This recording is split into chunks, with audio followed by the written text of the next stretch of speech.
एक वृद्ध माँ रात को 11:30 बजे रसोई में बर्तन साफ कर रही है।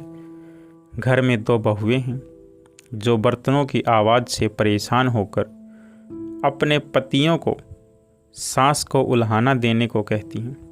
वो कहती हैं, आपकी माँ को मना करो, इतनी रात को बर्तन धोने के लिए हमारी नींद खराब होती है। साथ ही सुबह 4 बजे उठकर फिर खटर पटर शुरू कर देती है। सुबह 5 बजे पूजा आरती करके हमें सोने नहीं देती, ना रात को ना ही सुबह। जाओ, सोच क्या रहे हो, जाकर माँ को मना करो।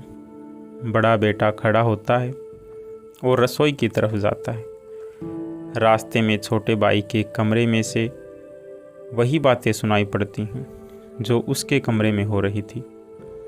वो छोटे भाई के कमरे को खटखटा देता है। छोटा भाई बाहर आता है। दोनों भाई रसोई में जाते हैं और माँ को बर्तन साफ करने में मदद करने लगते हैं। माँ मना करती पर वो नहीं मानते। बर्तन साफ हो जाने के बाद दोनों भाई माँ को बड़े प्यार से उसके कमरे में ले जाते हैं तो देखते हैं पिताजी भी जागे हुए हैं। दोनों भाई माँ को बिस्तर पर बैठाकर कहते हैं, माँ सुबह जल्दी उठा देना, हमें भी पूजा करनी है और सुबह पिताजी के साथ योगा भी करेंगे। माँ बोली, ठीक है बच्चों। दोनों बेटे सुबह जल्दी उठने लगे। रात को 9:30 पर ही बर्तन मांजने लगे तो पत्नियाँ बोली, माताजी करती तो है, आप क्यों कर रहे हो बर्तन साफ? तो बेटे बोले, हम लोगों की शादी करने के पीछे एक कारण यह भी था कि माँ की सहायता हो जाएगी, पर तुम लोग ये कार्य नहीं कर रही हो। कोई बात नहीं, हम अपनी माँ की सहायता कर देते हैं। हमारी तो माँ है, इसमें क्या बुराई है। अगले 3 दिनों में घर में पूरा बदलाव आ गया। बहुएं जल्दी बर्तन इसलिए साफ करने लगी कि नहीं तो उनके पति बर्तन साफ करने लगेंगे।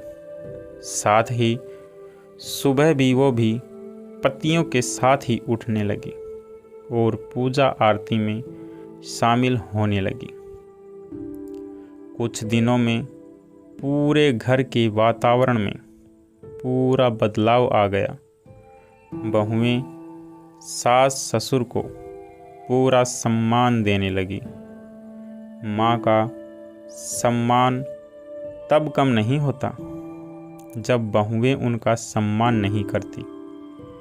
माँ का सम्मान तब कम होता है जब बेटे माँ का सम्मान नहीं करें या माँ के कार्य में सहयोग ना करें।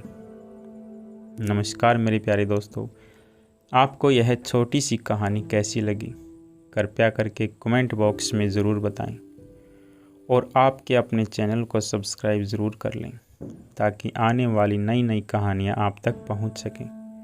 तब तक के लिए आप सभी का बहुत बहुत धन्यवाद।